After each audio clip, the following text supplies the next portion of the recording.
Hey everyone, just got home from seeing Gladiator 2, Ridley Scott's sequel to his epic 2000 film Gladiator. This one stars Paul Mescal, Denzel Washington, Pedro Pascal, Connie Nielsen is back as well as Lucilla, and there's some other actors that make a return to this world. Now, did Gladiator need a sequel? Absolutely not. I love the original Gladiator. I just reviewed it last week. I gave it a 9.75 out of 10. I love that movie. Russell Crowe is amazing in that film. So is Joaquin Phoenix. So is everybody. And when they announced they were going to do this, I wasn't really excited about it. Ridley Scott was coming back. It was going to be a big budget sword and sandals epic.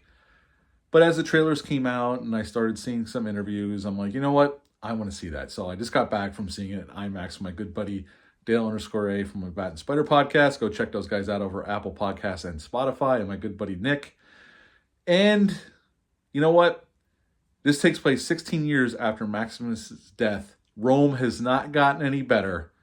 That hope and dream of Marcus Aurelius did not come to fruition. There's two emperors of Rome, two brothers, and they are demented.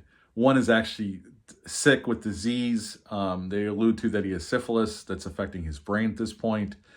And the other one's played by Joseph Quinn. And they are just crazy. They're crazy. I don't know. They don't ever explain how they got into power. But Lucius, Lucilla's son, she sent him away after the death of Maximus, we come to find out. And because to protect him, because she felt that there's people that were still there that would want to kill him because they know he's the heir to the throne of Rome. So she sends him away. He ends up marrying, living in this other country on a different continent, and Rome is coming. Pedro Pascal's general character, his army is coming to conquer their land. And his wife gets killed. He gets taken into slavery, gets bought by Denzel Washington, and just like the first film, he ends up back at Rome at the Colosseum. His mother realizes who he is, and Denzel is playing all sides, trying to get power. And pretty much at the end of the film, Paul Mescal's character, Lucius, saves the day, unifies Rome, and hopefully the hopes and dreams of Marcus Aurelius are going to come true, and that's the end of Gladiator 2. So what to like about this sequel 24 years later after the original film? I think the acting's pretty good. Paul Mescal is good here. I am not familiar with him. This is the first thing I've ever seen him in. He is good here as Lucius.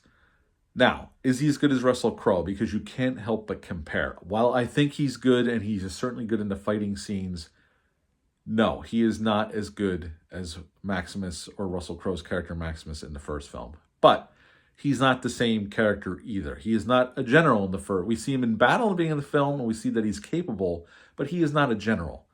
So we have to divorce ourselves from the first film. If you do that, you're going to have a pretty damn good time with this film. It's epic in scale. I mean, this is even bigger than the first film. And the first one's epic. I heard the budget for this is $300 million. If that's true, which I don't know if it is, you could tell they spent a lot of money. A lot of sets are built for real. There is CGI in this film. More CGI than there was in the original film.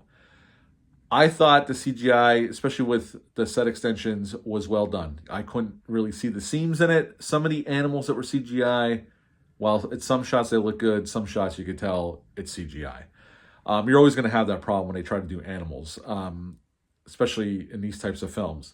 The battle scenes, the gladiator scenes are epic. They're bloody. This is bloodier than the first film, I would say. It gets really bloody as the movie progresses. I had a good time with this film. Is it perfect? No. Do I think it's better than the original? No. But I think there's enough here to, even though I didn't want this sequel, justify the sequel.